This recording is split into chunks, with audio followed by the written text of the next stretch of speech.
Bonjour tout le monde, mon nom c'est Robert Gauthier et puis bienvenue à notre réseau qui s'appelle Lumière sur la prophétie. Et puis l'autre jour on a mentionné qu'un bon Daniel peut aller partout. En autre mot, si on connaît le livre de Daniel, on peut aller partout dans la prophétie. Ce matin, j'ai lu un verset dans Daniel 12 qui dit comme ceci: « Et moi j'entendis, mais je ne compris pas. » Alors, même Daniel ne comprenait pas. Alors, écoutez, lorsqu'on tombe dans la prophétie, on est toujours des étudiants. Il n'y a personne qui a sa maîtrise en prophétie. On est tous des étudiants, puis on va apprendre ensemble. Puis avec le temps, vous allez voir que le dicton « un bon Romain peut aller partout », c'est vrai, c'est tellement vrai. Maintenant, ce que je veux vous présenter, c'est la statue de Daniel. Et puis la question qu'on doit se poser, c'est est-ce que réellement nous parlons de quatre empires? C'est ça que les gens disent, ça parle de quatre empires. Mais ils auront besoin des preuves. Ça ne suffit pas que l'Église ou les pères de l'Église nous enseignent telle et telle chose. Ce qu'il faut, c'est nous autres mêmes aller voir dans la parole de Dieu. Et puis trouver les versets, trouver nos réponses, et puis que la parole de Dieu soit notre réponse, tout simplement. C'est ça qui est de plus certain.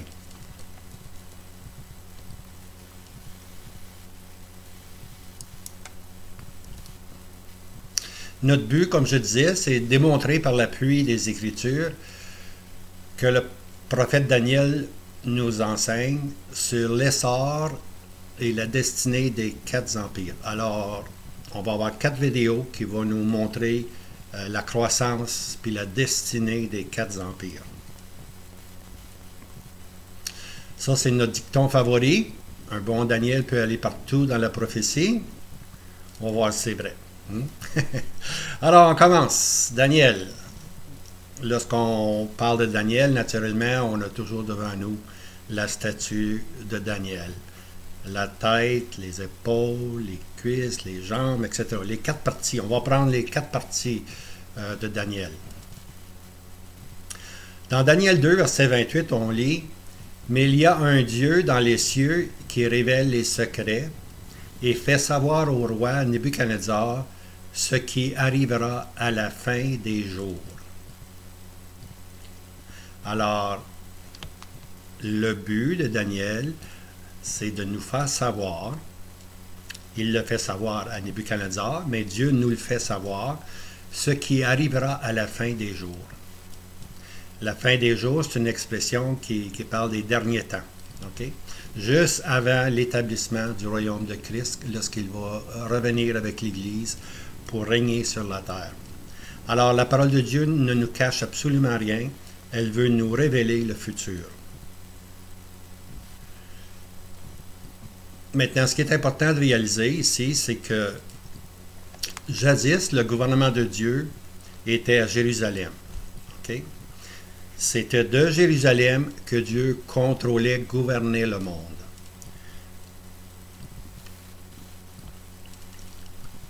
Mais il est venu un temps où Dieu a dû quitter son gouvernement à Jérusalem. Dieu a dû mettre de côté Jérusalem à cause de leur impiété puis leur idolâtrie. Alors, on lit dans Jérémie 27, versets 6 et 7. « Et maintenant, j'ai livré tous ces pays en la main de Nebuchadnezzar, roi de Babylone, mon serviteur. » Jadis, Israël était le serviteur de Dieu.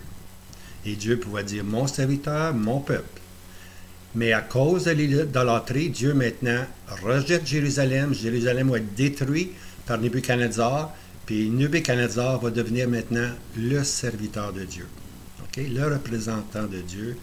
Le gouvernement du monde est maintenant confié aux nations.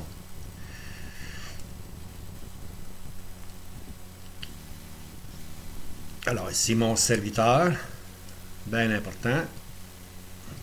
Et je lui ai aussi donné les bêtes des champs pour le servir. Et toutes les nations le serviront, lui et son fils, et le fils de son fils, jusqu'à ce que vienne le temps de son pays aussi, et que plusieurs nations et des grands rois le servissent. Okay?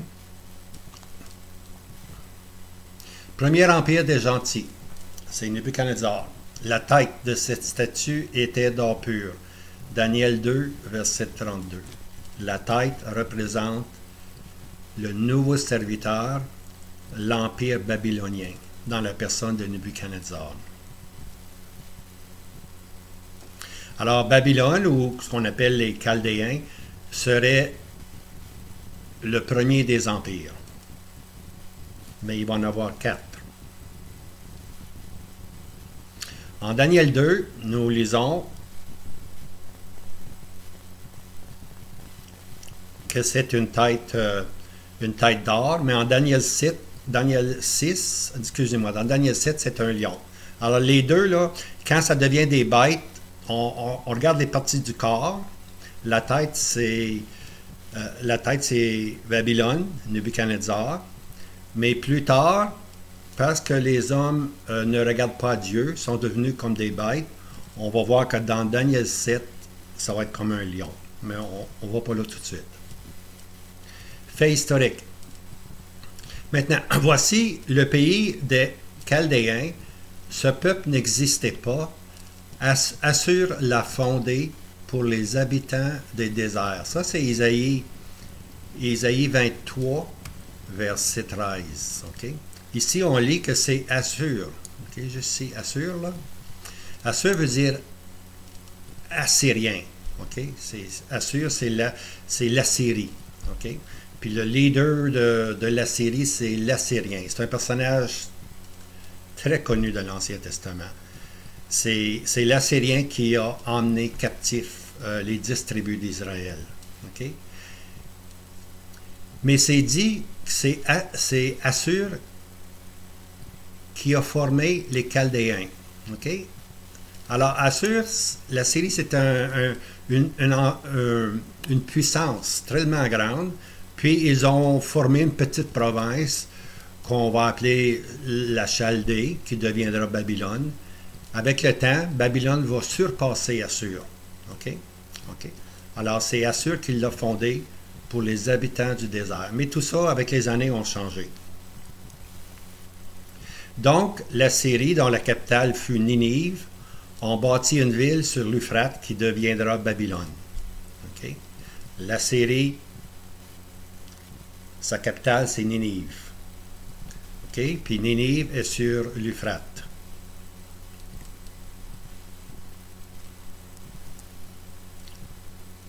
Avec le temps, comme je disais, avec les décennies, Babylone deviendra la grande puissance. Okay? On va finir avec l'Assyrien, puis on commence maintenant avec Babylone. C'est à Babylone que Dieu transfère maintenant l'autorité de Jérusalem. Jérusalem est détruit, puis Dieu transfère son trône aux nations. Et puis on dit simplement que dans Luc 21, on lit que le temps des nations est arrivé. Hein?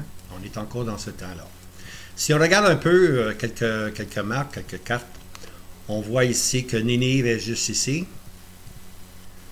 OK, elle est sur l'Euphrate, ici, qui s'en vient jusqu'ici. Et puis plus tard, Ninive va fonder ce qu'on appelle Babylone. OK? L'empire de Babylone.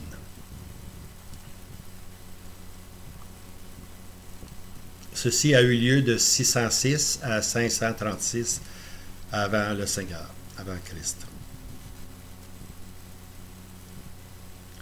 Et puis on va voir que les Mèdes avec les Perses se rebelleront. Okay? Alors, ce qui est arrivé, c'est que Babylone est devenue une grande puissance ici.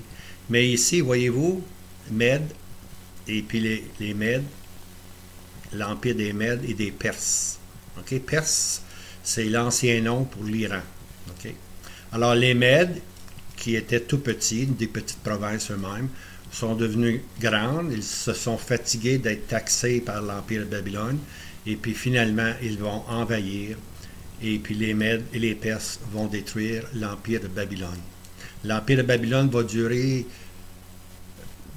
disons que l'emprisonnement va durer 70 ans, pour ainsi dire. C'est le temps où les Juifs ont été libérés après 70 ans de captivité. Alors ici, c'était une petite présentation, L'important, c'est de savoir que la tête, la nouvelle tête, pour ainsi dire, avant, Israël était à la tête, mais parce qu'ils ont été idolâtres, ils sont allés à la queue. Dieu l'avait dit ça. Hein? Si tu es fidèle, tu vas être à la tête. Si tu n'es pas fidèle, tu vas être à la queue. Ben, ils sont encore à la queue aujourd'hui. Imaginez-vous. Et puis, c'est présentement le temps des nations. Le 21, passé verset 20, c'est le temps des nations qui a commencé. Et nous sommes encore dans cette période-là. Nous ne sommes plus sous l'Empire babylonien. Il va en avoir 3 autres empires, mais on va réaliser plus tard que le 4e empire, c'est l'Empire romain, qui s'est simplement effrité.